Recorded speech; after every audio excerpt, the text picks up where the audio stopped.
They're drowning. They're drowning. They're drowning.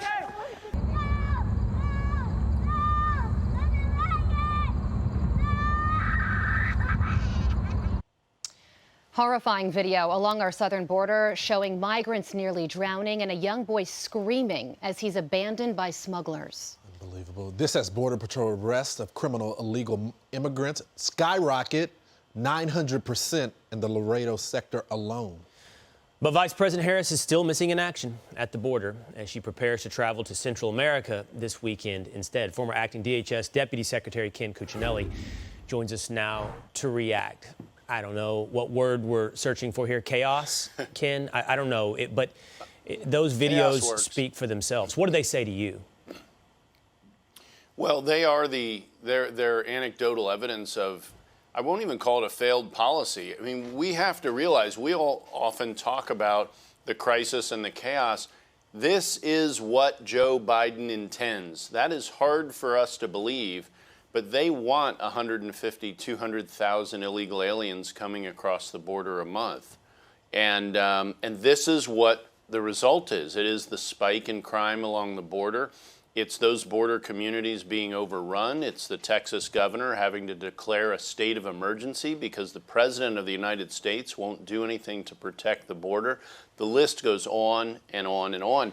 The biggest beneficiaries here are the drug cartels, who are sitting in a pile of money and laughing like warlocks. Yeah. And they're the most evil, vicious people in the entire hemisphere. And they're perfectly happy to execute scenes like those in the video that you just saw. And until this administration is willing to actually take steps to stem the flow of illegal immigration into the country, we are going to keep seeing this and keep seeing scenes and tragedies like this. And I would just point out, the smugglers, you heard the woman talking about they're drowning. Smugglers will throw people into the river. It's just like cargo. To occupy the Border Patrol. They treat them like Amazon packages, Ken. I'm sorry to cut you off, but I hear a lot of time that you guys in the State Department as well as Homeland prepared the Biden administration, warned them. What exactly did you guys tell them? And what did they respond by saying?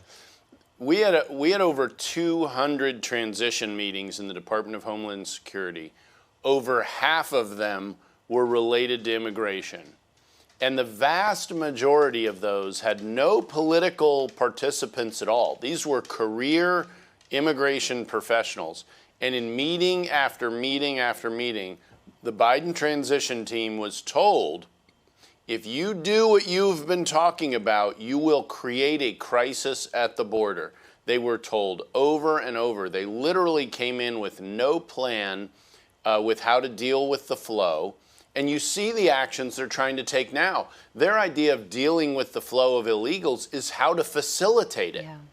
They're spending taxpayer dollars to fly illegals farther into the country instead of flying them home. And it's that kind of attitude that facilitates higher and higher numbers. Absolutely, and it's because the Biden administration doesn't see this as a crisis, which is why Kamala Harris is going to Guatemala tomorrow instead of the southern border. And a lot of these people aren't just children or family units that are crossing the southern border. You heard in our intro, just the Laredo sector alone, they caught 760 criminal illegal immigrants. So that begs the question, how many haven't been caught? That's a good point. Oh, absolutely, because those are the ones that try to get away. But understand this, yes, they caught 700x criminal illegal aliens. What did they do with them? Mm-hmm. They released them into the United States. They didn't deport them? We're literally, our own government is unleashing criminals, known criminals, onto our own population. That's what's happening with those people. So catch and release is back. Remember, if you're not a convicted murderer, a convicted, not accused, convicted rapist or a convicted terrorist, you're not on the Biden priority list for deportation, COVID or not. Yeah, wow. That's what's happening at the border today. And it's no surprise that Henry Cuellar, the congressman from that area, a Democrat, is flaming mad at this administration. Right. It isn't just Republicans. As you point out, it shows up in the anecdotal evidence like those videos, but also in the stats as well. Ken Cuccinelli, thanks for your time this morning. Thanks, Ken.